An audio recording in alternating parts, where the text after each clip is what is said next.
Several online platforms, including Spotify and Discord, are experiencing web outages today. The podcast is moving to Spotify. This is the story of Spotify, a platform that didn't just save the music industry from the clutches of piracy, but also became one of its most controversial and powerful players. Spotify was founded in 2006 by Daniel Ek and Martin Lorentzen, two Swedish entrepreneurs with a deep love for music and a shared frustration with the state of the industry. Ek, a former CTO of Stardoll and founder of the online advertising company Advertigo, was particularly interested in the possibilities of streaming technology. Lorentzen, who had co-founded the advertising network Trade Doubler, provided the financial backing. The idea behind Spotify was simple yet ambitious: to create a platform where users could stream music legally with a business model that would benefit both artists and record labels. But turning this vision into reality was anything but easy. At the time, the music industry was fiercely protective of its content, and convincing major labels to license their catalogs to an unknown startup was a monumental challenge. To get around these obstacles, Ek and Lorentzen took a page from the pirates' playbook. They initially built Spotify in a way that mimicked the illegal file-sharing networks that had plagued the industry: fast, user-friendly, and most importantly, free.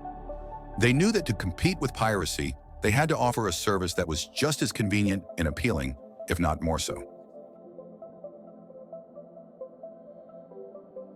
As Ek and Lorentzen worked tirelessly to build their platform, they also engaged in secretive negotiations with the major record labels. These negotiations were anything but straightforward. The labels, still reeling from the damage caused by piracy, were skeptical of Spotify's business model and wary of giving up control over their music. To win them over, Spotify offered the labels equity in the company, effectively giving them a stake in Spotify's future success.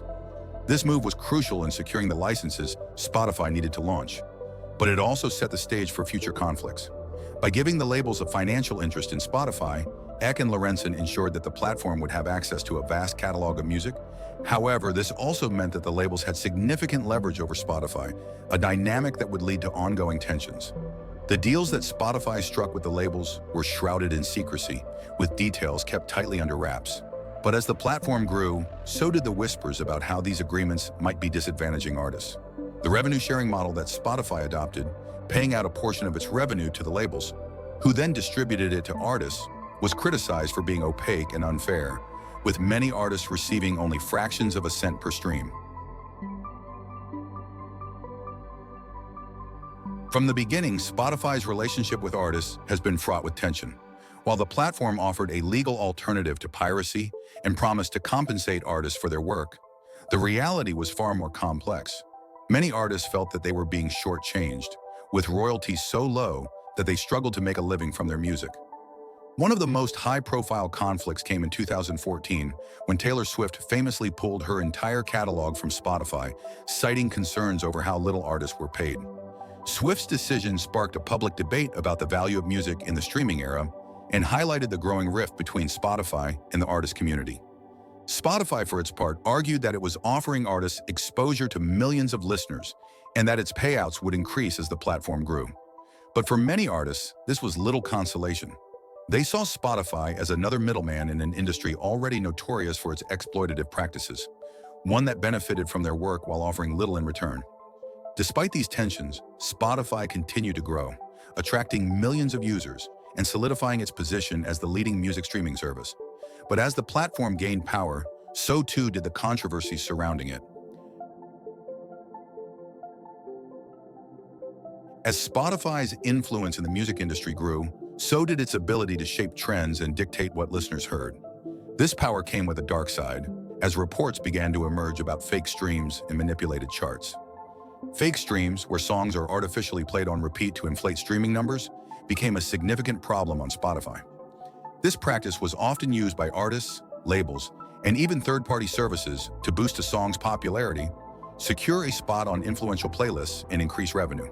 While Spotify has implemented measures to combat fake streams, the issue persists, raising questions about the integrity of the platform's charts and the fairness of its recommendation algorithms. These concerns were compounded by allegations that Spotify was filling its playlist with fake artists, musicians with no public presence or fan base, who were allegedly created by the platform to fill playlist slots cheaply. While Spotify has denied these claims, the controversy has fueled suspicions about how the platform curates its content and the extent to which it prioritizes profit over artistic integrity. In recent years, Spotify has set its sights on a new frontier: podcasts. The company has invested heavily in building a podcast empire, acquiring major players like Anchor, Gimlet Media, and The Ringer, and signing exclusive deals with high-profile creators like Joe Rogan. This move represents a significant shift in Spotify's business model. While music streaming remains its core offering, podcasts offer the potential for greater profitability. Unlike music, which requires expensive licensing agreements, podcasts are often cheaper to produce and monetize through ads. By becoming a central hub for podcasts, Spotify aims to diversify its revenue streams and reduce its reliance on record labels. However, this expansion into podcasts has not been without controversy.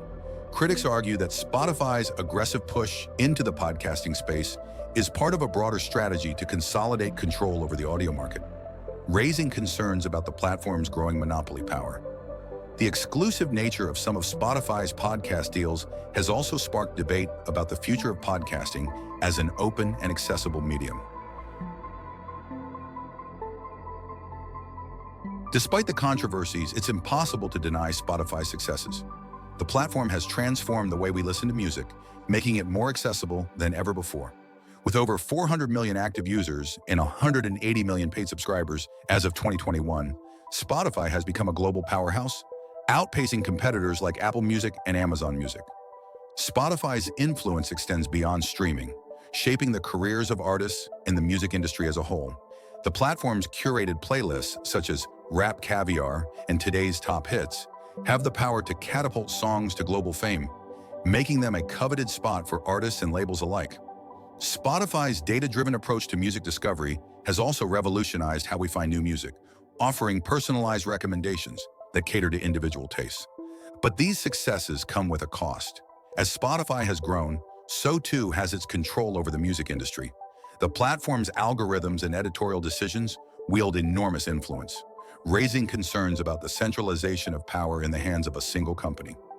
For artists, this concentration of power can be both a blessing and a curse. While Spotify offers unprecedented exposure, it also dictates the terms of their success. Spotify's rise to the top of the music industry is a story of innovation, ambition, and controversy. The platform has undoubtedly saved the music industry from the brink of collapse, offering a legal alternative to piracy and introducing millions of people to the joys of music streaming. But this success has come at a price. From secret deals with record labels to ongoing battles with artists, Spotify's journey has been anything but smooth. The platform's growing influence in the industry has sparked debates about the ethics of its business practices, the fairness of its revenue-sharing model, and the impact of its algorithms on the future of music. Spotify's story is a complex one, filled with moments of brilliance and controversy. While the platform has undoubtedly revolutionized the way we listen to music, its rise to power has been marked by ethical dilemmas and underhanded tactics. In many ways, Spotify embodies the contradictions of the modern music industry, an industry that is both saved and threatened by the very technology that now dominates it.